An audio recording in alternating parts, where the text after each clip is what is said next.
Today we're going to be working on this beautiful Audi R8, and I'm going to be showing you how to wash like a boss, coat like a boss, and prep like a boss. We'll be taking a look through our three main products here. We have our Boss Wash, which is going to be used during the preparation process for the paint correction. We'll be decontaminating with this and washing the vehicle down, and it'll also be used again when we are taking the polish residue off after the paint correction process. Here, this is our Skin top coat. This is going to be used after the base coat. This is a very easy product to work with. It's just sprayed onto a damp cloth, wipe on, wipe off. Very easy. These are our ceramic base coating pens, 15 milliliters each, and our airless coating pens, which makes the job a whole lot easier. You don't have to be opening bottles anymore, closing bottles, no more, with the heat in your hands, you can actually prematurely cure coatings, and they won't last as long if you're always holding them in your hand if they're warm. So this way we have an inner cartridge which is not making any contact with the outside. That's safe to hold in the hand. Very easy controlled increments when you press on the pump at the back. Just makes for really easy coating.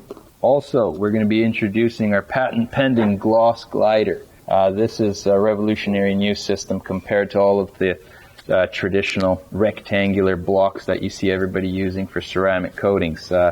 They work, but they can be a little bit tiring when you have to hold on to the cloth all day long. When you're not all day, but it takes a few hours usually to coat a mid-sized vehicle. You're going to want to be as comfortable as you can get. So that's why we've invented this new system where this sheet actually attaches onto the block with a Velcro system. Very easy to use.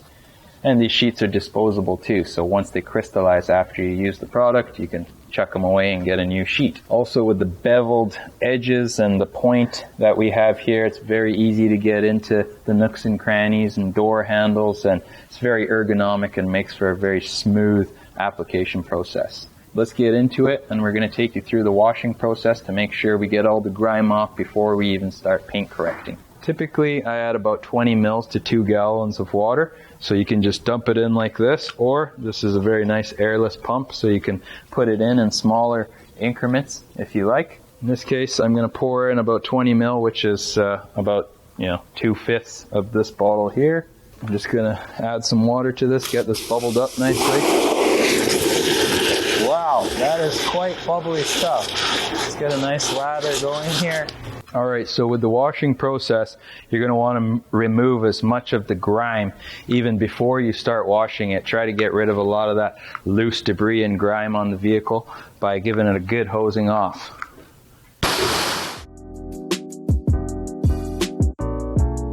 Alright, another quick boss tip. When you're dealing with washing a vehicle, always try to go from the top down. The grimiest areas of the car are usually around the wheel wells. There's a lot of grime that can accumulate in these areas. So typically I like to do those areas last.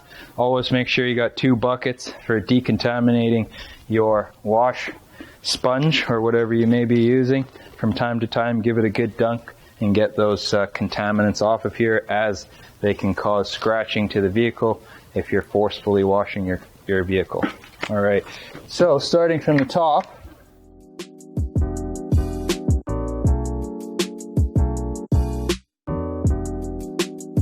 okay, now that the vehicle's been properly washed down, we're going to blow some of this water off and get all of the standing water off the vehicle.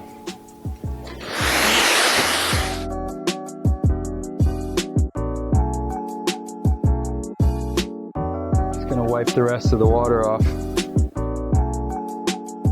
Alright, now that we've gotten through the washing process, the decontamination, I did use a clay bar very lightly just around the wheel wells. There's some spotting of tar and it's white paint. It was very easy to see. We got rid of that. And now we're going to bring this inside and go through the process of paint correction, which is crucial for any type of ceramic coating.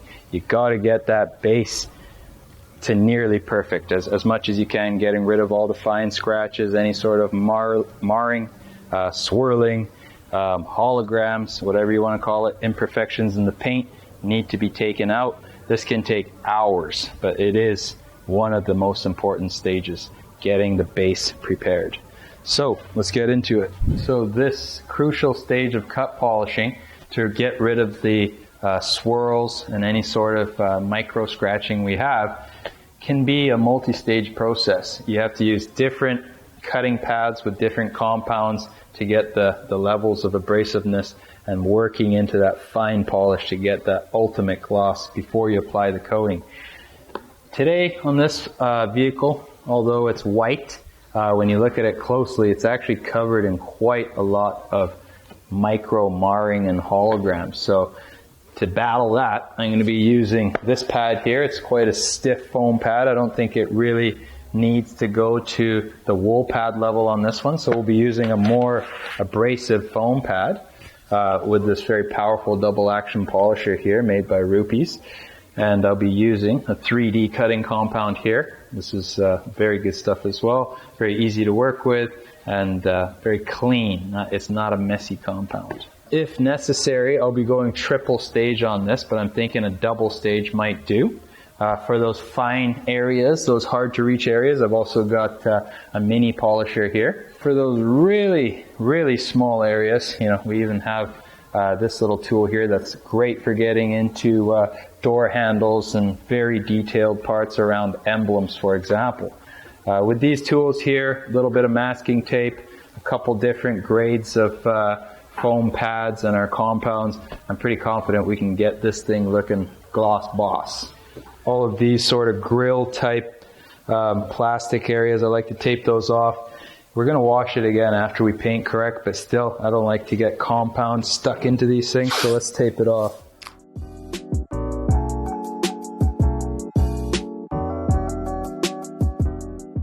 Alright, getting into the cut polishing stage here. This is the more abrasive part of the polishing process. I'm looking at it, it's a white car, it's very hard to see from some angles, but there's definitely some scratching going on here. And when you got a brand new pad like this, you actually want to, when you're reapplying amounts of compound, you can add small amounts, but in the beginning, initially, to get this primed with compound, you want to actually go pretty heavy in the beginning just to get it nice and saturated with the compound. Let's try a section here. I see a really bad scratch in this area, so always good to test an area first and see what's working best. Typically, you don't do it on such an open surface like this, maybe on an inconspicuous area. But here, I'm pretty confident that this is going to be the sauce that we need.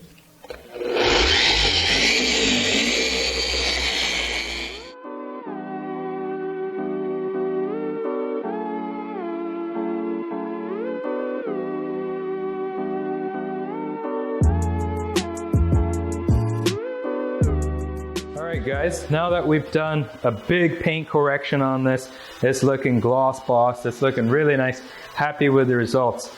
We're just going to blow a lot of this compound dust off. The compounds we're using actually are very clean, they don't create a mess, and in this particular case, we're not going to go ahead and wash the whole vehicle again. In this way, we're going to use a panel wipe, basically a process of using alcohol diluted with water, usually about 25% alcohol with 75% water. Just going to go over the surfaces. We've blown most of this car off. It's a very gentle process. It doesn't take much work. I like to sometimes spray it onto the cloth, a little bit on the surface.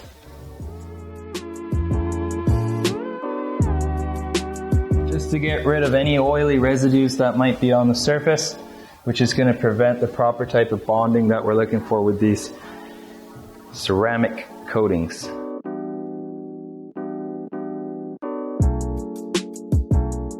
Alright guys, after a really intense paint restoration process, a triple stage polish, and the third process really brought out a high luster gloss to this. I'm happy with this result. We're getting ready to coat this.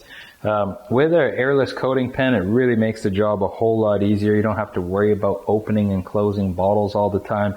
It's just a very nice way to coat the car. I just carry it in my hand. You can put it in your pocket. Very nice controlled increments of the coating getting onto our nice gloss glider. This is amazing. This really does make for a smooth coating process. These beveled points here, the edges, getting into all the fine areas, and also just being able to spread the coating on very evenly and thinly. It's a great tool to have for for anybody who's installing ceramic coatings.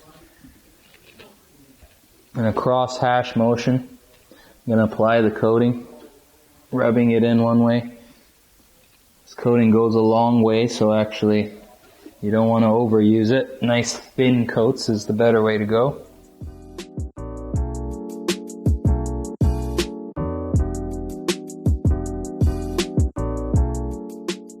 You want to ensure that each area is completely covered. Look at it from all angles before proceeding to the next panel. After we've allowed the coating to cure for about 5 minutes, it really depends on the humidity and the conditions, but our coating, generally speaking, is a lot more forgiving than other coatings which have a very short flash time. I've left this on for about 6 minutes at this point, and it's looking like it's ready to be taken off. At this point, make sure you have plenty of clean cloths. You really don't want to leave the coating on, and you want to make sure that you have a clean surface to be able to remove the coating as best as you can. I like to have one for backup.